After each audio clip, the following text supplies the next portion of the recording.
E io sono molto contento di presentarvi. I'm very honored to present to all of you Miss Shayda Hessami. She's a journalist. And, she's the coordinator of the project. Shayda, welcome here. And please, it's your turn.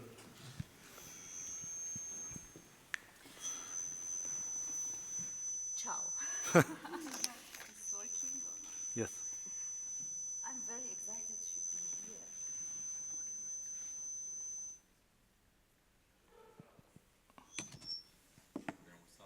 È il bello della diretta anche. Ah, sì.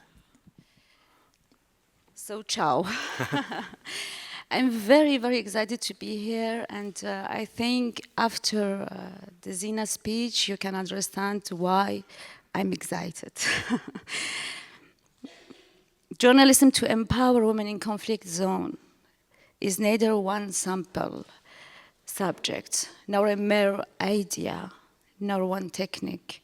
It's indeed a high goal to look at. Since it's a goal, the only explicit way to illustrate the idea is to present an example of a living experience. This experience regards empowering women in war zones. I would like to start my speech by presenting this experience, the experience of empowering Yazidi girls in the conflict zone. The idea emerged by an exhausted woman who lived through war, witnessed violence and savagery, who tasted the agony of thirst and hunger, felt terrorism, felt notorious acts of ISIS, and saw genocide and ethnic cleansing of Arabs, Muslims, Christians, Kurds, and Yazidis. This woman counting her moments of silence and shock in a sample tent in Khanke camp in the Hawk region, north of Iraq, Kurdistan region. As terrific as it sounds, she managed to survive the atrocities of the Islamic State's capture and prisons. She was traumatized and frequently fainting. On November 2014, I was put in charge by UNICEF to manage the 25th anniversary campaign for CRC Convention on the rights of child. Most of my work was among refugees and displaced children in various camps throughout Kurdistan region. One specifically is a Yazidi camp. I was informed that one of the tents belonged to women who survived ISIS capture. I felt I have to meet her. I felt someone has to talk to her, and I was definitely confused and worried. But I finally made up my mind and decided to walk toward her tent. Once I approached the doorstep of her silent tent, I saw the grieving, sad, and devastated woman.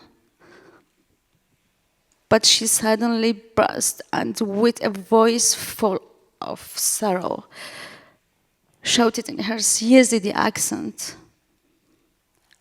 "I don't want to meet journalists." The situation was awakening now to make me realize why she reacted as she did. I replied in Kurdish, "I came as a fellow human being, not as a journalist. I'm here to listen to you." I was saying it while I could tangibly feel, and the roles could have been the other way around. I could be in her place. She said, "I am very, very angry." I asked, "Why don't you like to meet journalists?" she was determined, clearly states as follows. Journalists, a pair out of now here. Take photos and write a whole bunch of articles and stories, translating them into languages all over the world.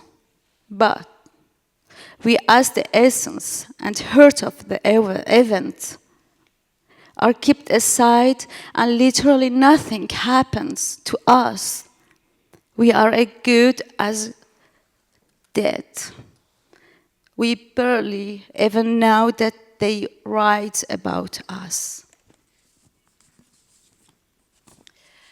The idea of journalism to empower women in conflict zone was given birth by the end of this conversation in that destructed and obliterated tent. After that day, I lost contact with her. But she taught me a very important lesson and enough power to stand on my feet despite the horrific situation. That meeting inspired me to submit a project to UNICEF. The outcome was a project known as Photography Technique to Empower Yazidi Girls. The project aims to successfully conduct the following. First, assisting women who experienced war, violence, and terror to gain self-confidence and assurance. Secondly, establishing a direct connection between Yazidi women and other parts of the world. Third, showing the productive and living side of such Yazidi women rather than only being shown as victims. Fourth, delivering a story and experience of a nation to the world, especially through their women's eyes. Fifth, creating a platform for freedom of expression. That platform is severely under operation in that region. Importantly, creating the ability for women to express themselves through professional and academic journalism in conflict zones. The following are main reasons behind why we use photojournalism to approach this goal. First, photojournalism is the basis of journalism, for me. A mixture of art and journalism is this set of approach. Art and its main role in our work is highly invested. It provides confidence when it is used side by side with journalism. Secondly, it widens the participants' ability to think and see the world around them in order to compose a photo story. The participant must involve an intense ability to figure out the main concept and capture it in the surrounding environment. Afterward, the seeking of proper tools to illustrate and image compositions are two essential matters they should carefully be considered. There are several phases we should go through in order to reach this goal. Phase 1, the participant will use photography technique such as choosing the stories, the composition, and thinking about the stories, and training to recover from fear and trauma. Phase 2, educational courses to present the main concepts of journalism, such as techniques, ethics, and freedom of expression. Phase 3, addressing copyright and property. It was very important for these girls to know what the copyright and property. Phase 4, test and evaluation expression examples. Phase 5, enrolling them to academic education internationally. Finally, those phases will process highly focused journalists who eagerly step in the vulnerable areas in their societies and to herald to change. This is a long process and it needs two followings: a full strategic plan, trust and support. A full compact strategic plan explicitly showing the step from A to Z. This is a sort of confidence that equips the women to rehabilitate her house and her society. Zina Hamu, 22 years old, is a Yazidi IDP from Shangal, a city in Iraqi Kurdistan, victim of the genocide of the Yazidi people by the Islamic State. She joined me in 2014, and I thank her, with part of her family, the Khanke refugee camp in the province of Dahok. In 2015, she participated in this project. Its name is Photography Technique to Empower Yazidi Girls, and supported by UNICEF. These projects aim to enable young women, survivors in the conflict zone, to rebuild themselves by the training in the photojournalism technique and the testimony to realities of their people persecuted by ISIS.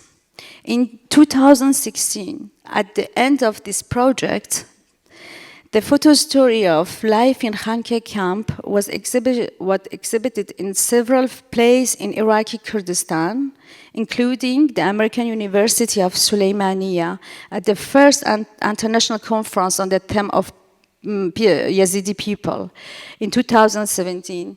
For the first time, Zina and other Yazidi women were able to make their voices heard on the international stage. They carry the message of their people to the Italian Senate and expose the photo story in the Maxi Museum in Rome, UNICEF Italy, and also then in the UNESCO in Lithuania, and in LCC University, then in the Ministry of Foreign of Lithuania. So today, Zina is a student in LCC International University in Lithuania, where she received a full scholarship in Canada to continue her study in journalism. She's a finalist for the U.S. Department of State Emerging Young Leaders Award for 2018.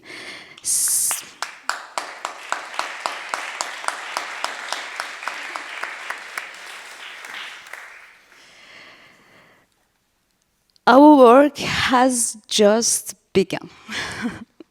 Zina will become a messenger who will deliver peace message all over the world.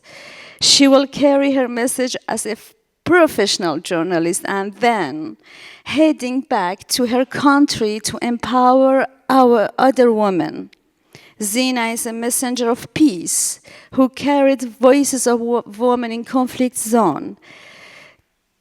Humanitarian and journalism aid organization that we funded together.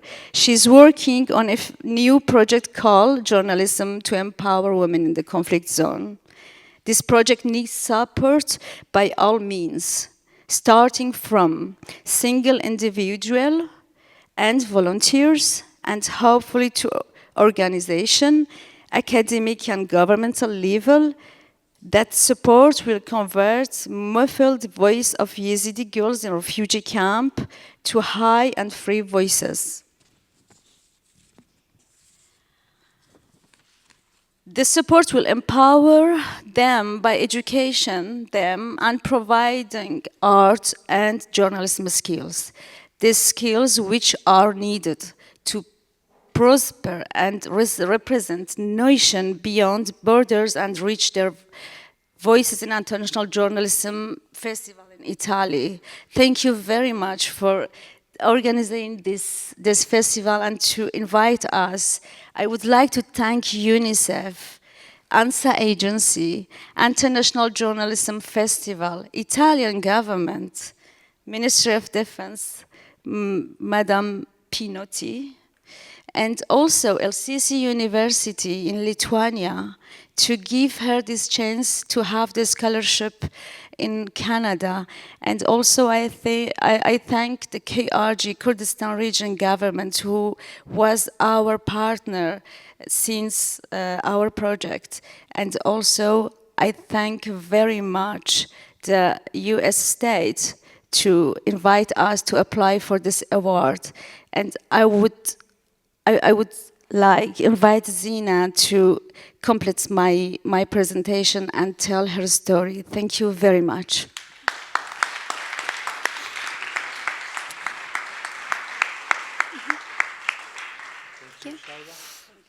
Sono molto felice, veramente onorato di dare la parola finalmente, insomma, a Zina. Good evening, ladies and gentlemen. I will be talking about how journalism changed the path of my life and how it's allowed me to raise the voice of my persecuted community to the world. A fellow photographer once said, "They say a picture tells 1,000 words, but a photograph reveals only a small part of the real story about a person." My name is Zina Hamu. Like a photo, I'm also more than you see. I'm a displaced person from Shingal, and I'm a Yazidi survivor from genocide. I'm currently a student of journalism, and I'm a photojournalist. I was born and raised in a small region located in Sinjar District, northern Iraq.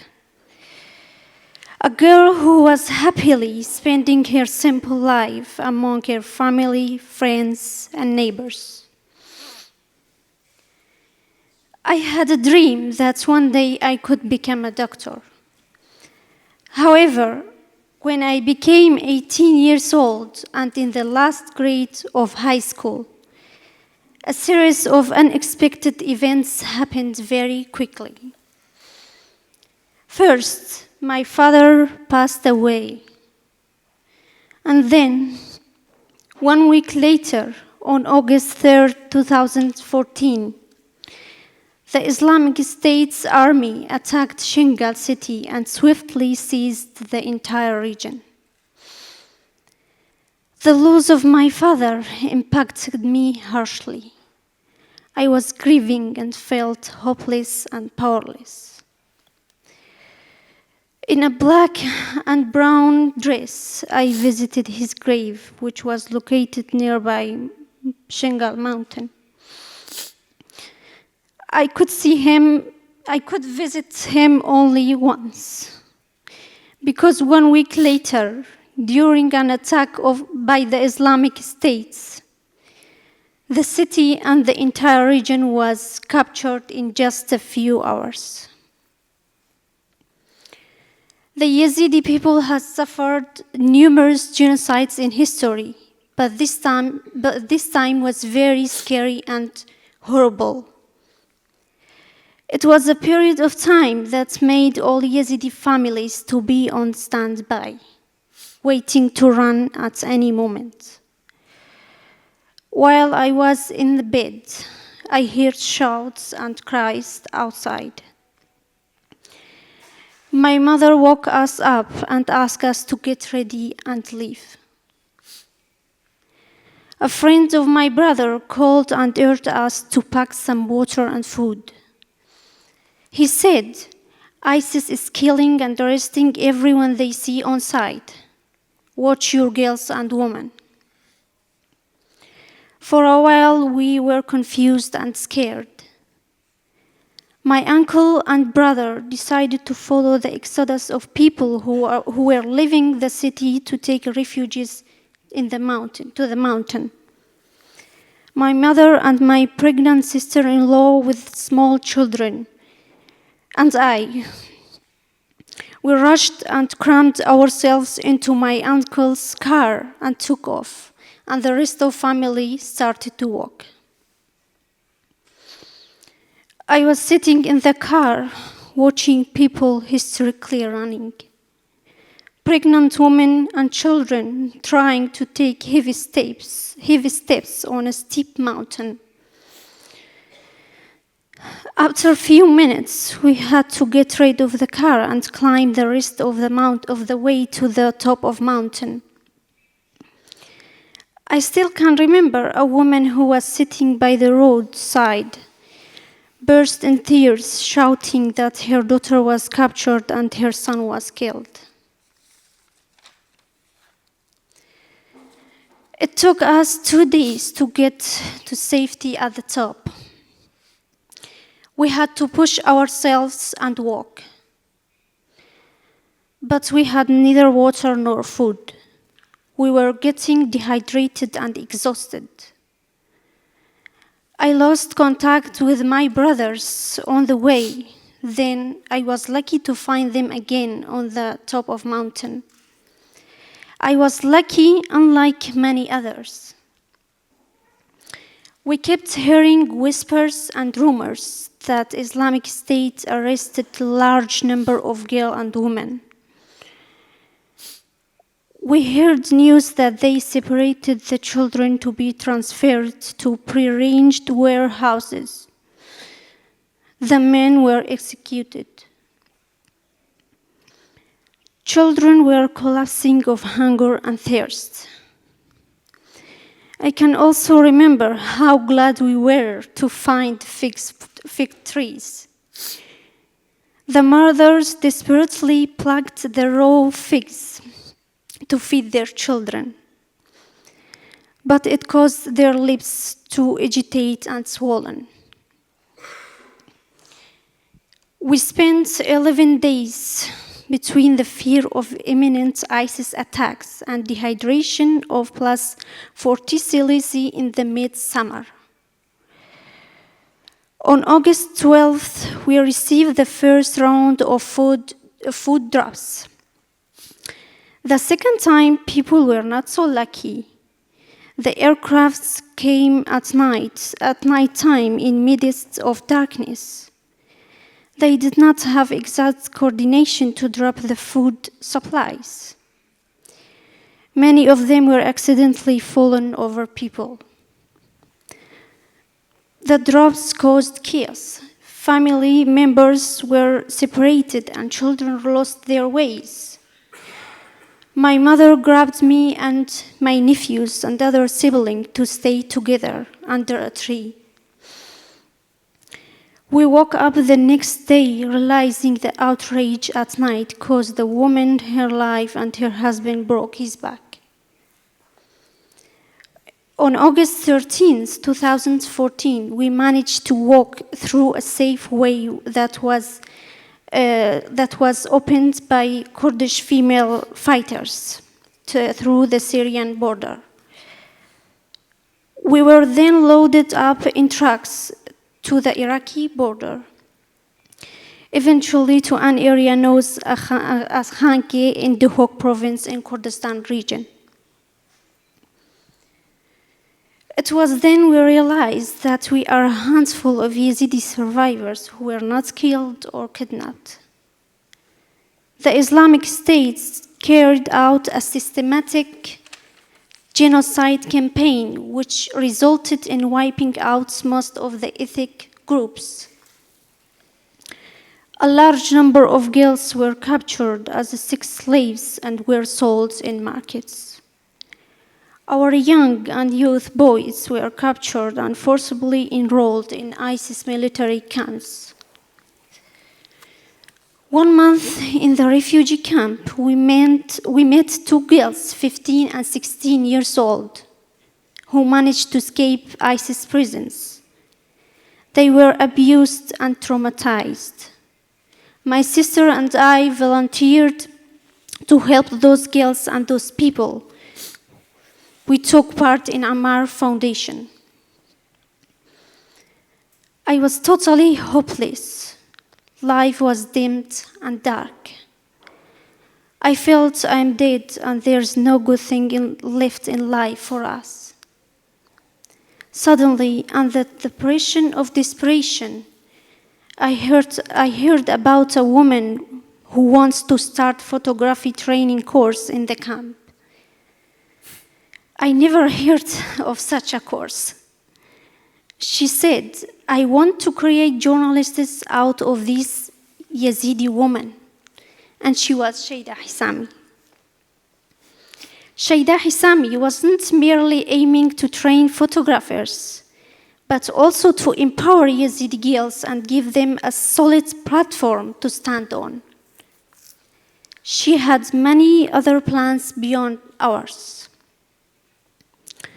In April 14, 2015, with other 8 young girls, I participated in the photojournalism to empower Yazidi girls project.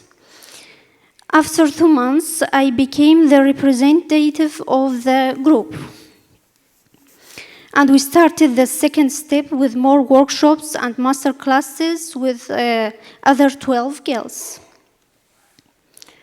The first and second group included some girls who were just rescued from ISIS prisons from Mosul. One of the girls was the 15-year-old girl who I mentioned before. Journalism to empower Yazidi girls was a project which successfully rehabilitated us and gave us a new life. It changed the feeling of fear to victory since we could become a powerful voice. Sorry, could become a car. Yeah, grammar mistake.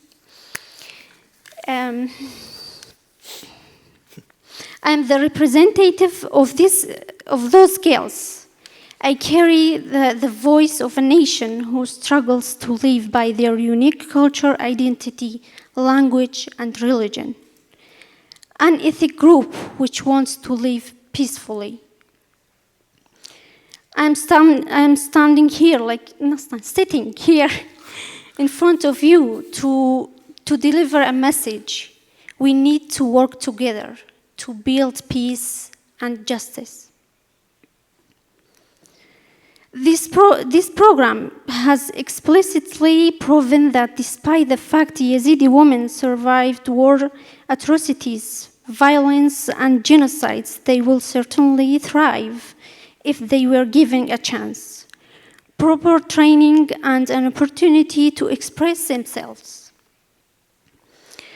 We made a commitment to ourselves that we are not victims anymore. Instead, we said we are journalists. We will show the reality of our people through our cameras. We demonstrate the courage and bravery of Yazidi women who will never surrender.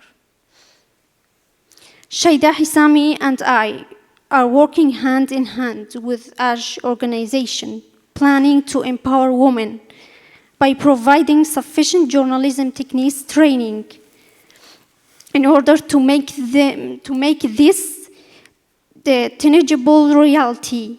We are in need of international support.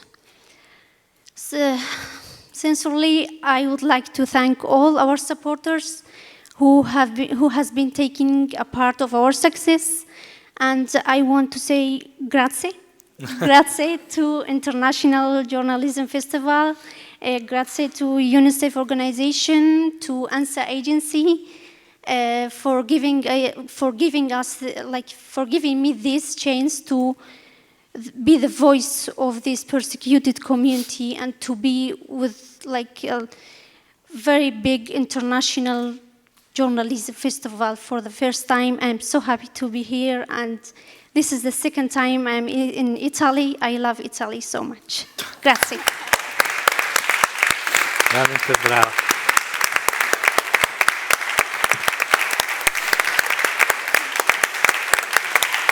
Penso che Zina meriti che tutti ci alziamo in piedi, perché oggi merita un applauso enorme, perché il coraggio di questa ragazza veramente merita tutta la nostra riconoscenza, attenzione, veramente grazie.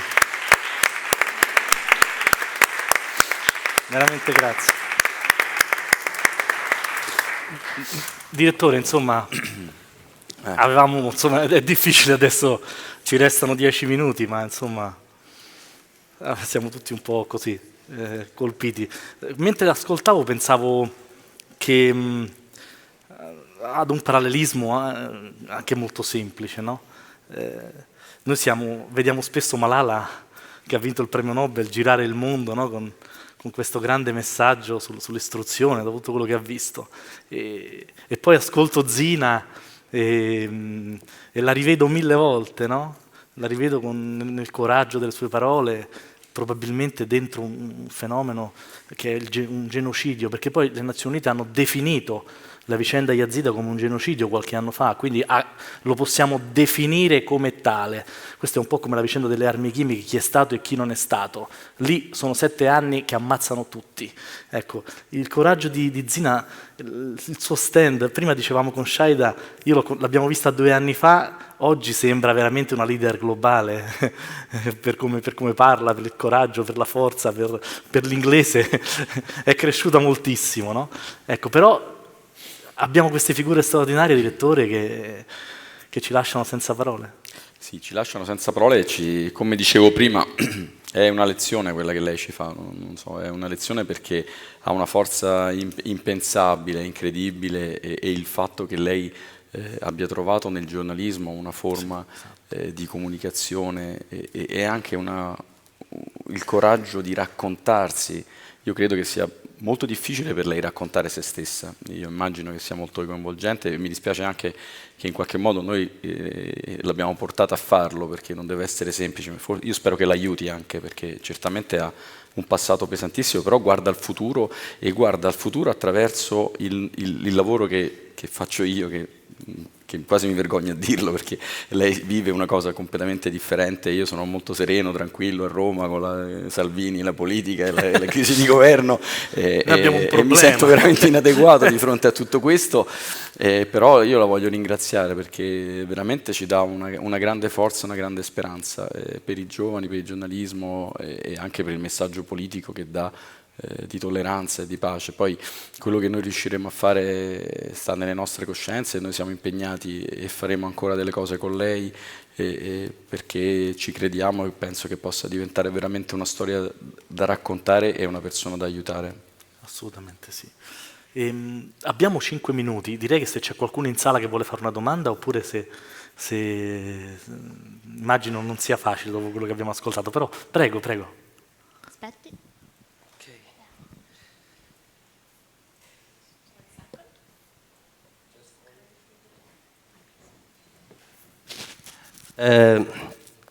Scusate, io prima di fare una domanda vorrei leggere alcune frasi di un attivista yazidi che mi aveva parlato con New Yorker, è stato pubblicato il 24 febbraio del 2018. Questo attivista aveva un ruolo molto importante per far arrivare aiuti umanitari ai yazidi, acqua e cibo per non morire nella montagna. Se non era lui, che si chiama Murad in questo articolo, persone come Murad e altri, probabilmente perdevamo tantissimi membri della comunità anche sulla montagna. Murad dice: for a community to be able to defend itself, you should not rely on humanity. You should not rely on goodness. For a community to protect itself, it should have weapons, economic strength and media. Questo perché secondo me noi abbiamo, è molto bene ascoltare le testimonianze dirette di loro. Io capisco benissimo i loro dolori, perché anche io faccio parte di una comunità, di un popolo sempre perseguitato in questo mondo. Io vorrei chiedere al direttore che i paesi occidentali come hanno avuto un ruolo per aiutare i gruppi che combattevano contro Assad,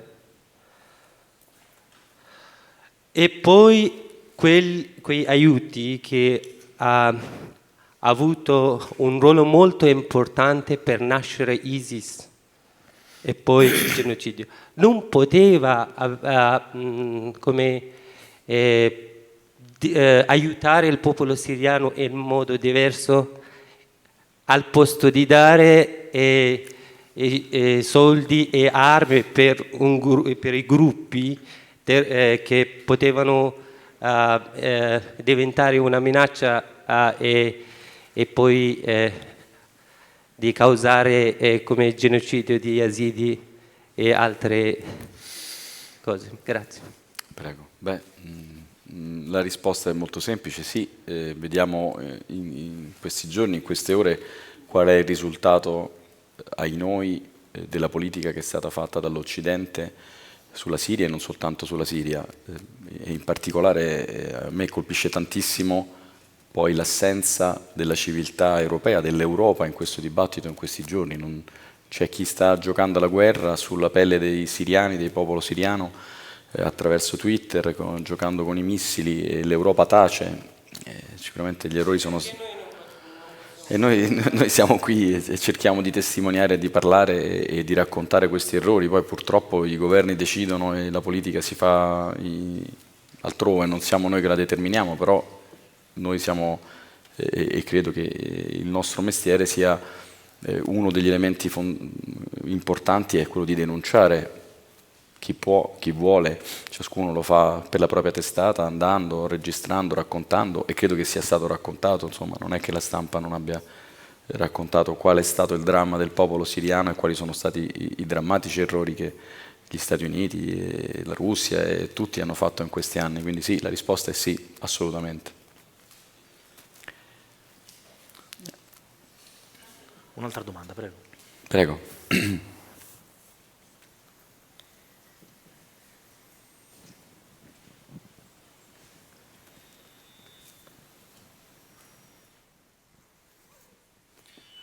Actually, it's not a question, but because I was feeling so proud listening to both of you. I'm also from the same country.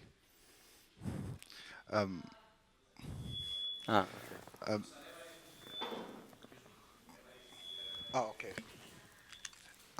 I come from the same city. We face the same brutality and terrorism. Which city? Mosul. Mosul. I'm Omar Mohammed, the founder of Mosul Eye. I don't know what to say, feeling so proud about what you have done. And I hope that we get more people like you, because we need more people like you. Battles and wars are always easy, but peace is so difficult, and it's not easy to build the peace. I'm so proud of you.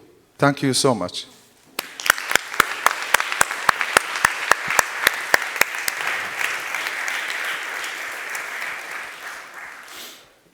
Altre domande abbiamo? Prego, sì.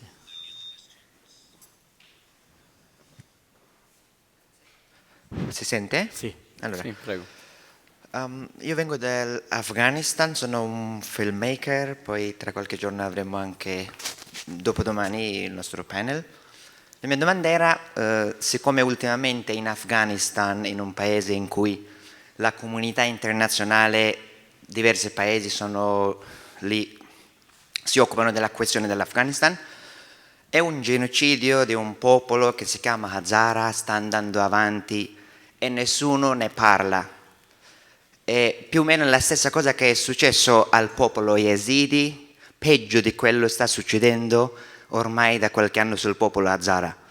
E lì anche la comunità internazionale è coinvolta, sia in Siria.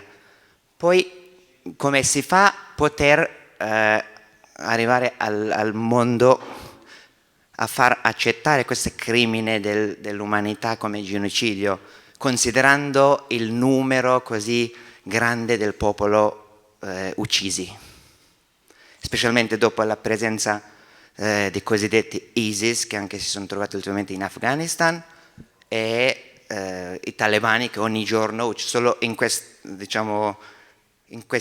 3-4 mesi di quest'anno, più di 2000 persone civili sono state uccise, tra cui tanti Hazara, proprio per la loro identità etnica e religiosa. Grazie. È così complicato che potrei aggiungere, mi viene spontaneamente, i Rohingya, Sì. cioè anche lì nel silenzio generale si è perpetrato un massacro senza precedenti, e poi un altro ancora. Abbiamo questo problema di dover sempre purtroppo accorgerci di certe cose quando diventano catastrofi, tragedie. Noi proviamo a raccontarle prima, no? Lo facciamo anche con l'aiuto dell'ANSA. Io mi ricordo che sul Monte Sinjar, proprio un comunicato dell'ANSA, noi denunciavamo che quello che stava accadendo e poi si è verificato nel silenzio di tutti. Purtroppo comincio a convincermi che esiste anche un problema di classi dirigenti globali che ci scegliamo, di uomini di pace che non ci sono più. Io non so, direttore, se l'hai notato anche tu, ma c'è una cosa che mi sorprende più di tutte in questo momento storico, è che quando un papa rivoluzionario, e non ho paura di dire rivoluzionario come questo, denuncia i massacri ciclici che avvengono in mezzo mondo, si fa fatica a vedere un governante di qualche paese dire ascoltiamo le sue parole. E questo dà la misura dell'epoca storica in cui viviamo, della difficoltà di trovare delle voci che ci uniscano, di trovare delle piazze che ci facciano dire basta, perché poi certe cose vengono a casa nostra. Ecco, il dramma siriano, per fare un esempio, è accaduto 7 anni fa, abbiamo cominciato a parlarne prestissimo, abbiamo dovuto aspettare la fotografia di Aylan riverso sulla sabbia, con i pantaloni blu e la maglietta rossa, per renderci conto che c'erano 1 milione di siriani che arrivavano in Europa, e l'Europa li guarda e dice ma sì, la Merkel dice apriamo le porte. Insomma è complicato, se potesse dipendere da noi probabilmente no, sarebbe... però esiste anche un problema di selezione. Se comincio a convincermi che c'è una classe dirigente mondiale, non ho paura a dirlo, non all'altezza delle grandi sfide della pace. Probabilmente oggi fa più notizia il vento di guerra di queste ore che i tentativi di pace sulla Siria degli ultimi 8 anni. Questa è la cosa più drammatica a cui assistiamo. Certo, se Zina insomma cominciasse a girare di più e a raccontare la sua storia, magari pure a Trump, non so se la capisce, però potrebbe essere... abbiamo bisogno di questo, secondo me. Giorni fa ci domandavamo con qualche collega, ma quanti sono i Luther King o i Wojtyła o le Madre Teresa nel mondo ancora? Cioè, proviamo a contarli, no? Chi sono, chi c'è, al netto di Malala? Abbiamo difficoltà a contarli, no? E quindi abbiamo anche difficoltà a trovare i riferimenti culturali che ci consentono di denunciare tutte le cose di cui lei parla, no? Di mettere alla luce cose... Ecco, stasera ne abbiamo scoperto un altro. Ecco. Stasera abbiamo scoperto che qualcuno c'è, e quindi noi ti sosterremo più che possiamo veramente in tutto quello che farai, nel messaggio che tu ci hai portato, anche grazie a Shayda, che ringrazio veramente ancora per il grande lavoro che ha fatto. Credo che, non so se vuoi dire qualcosa, Shayda, per concludere. Do you want to say something to... Ok.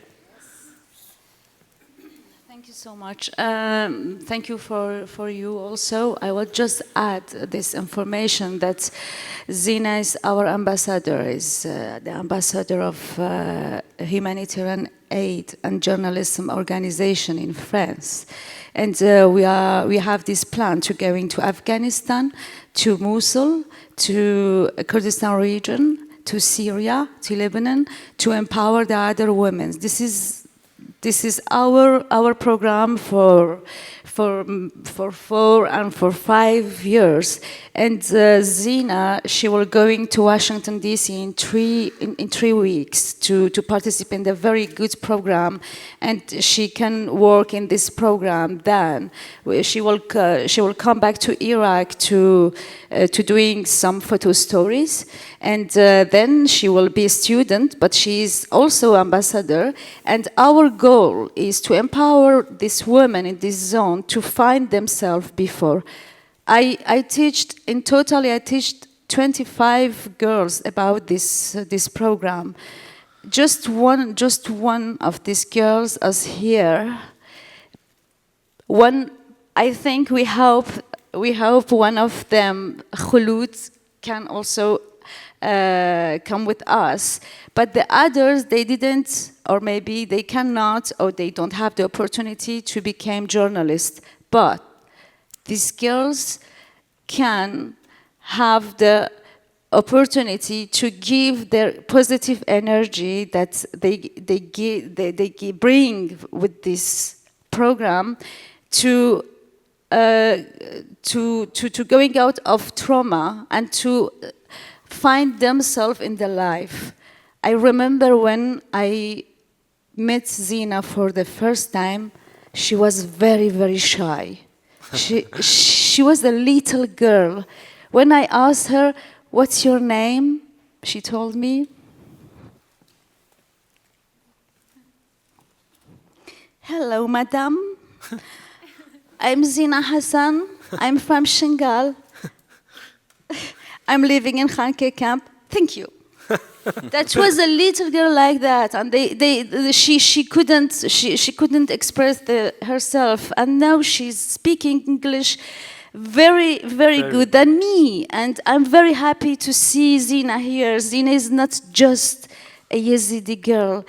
She's the voice of this woman. She's the voice of the Yazidi girls, and she's the voice of the power of the women in the conflict zone that they don't have the opportunity to express themselves. Thank you so much. Brava, Shayda. Brava. Grazie, buonasera. Grazie. Brava, Brava Zina. Brava Zina. Grazie Shayda. Thank you. Thank you.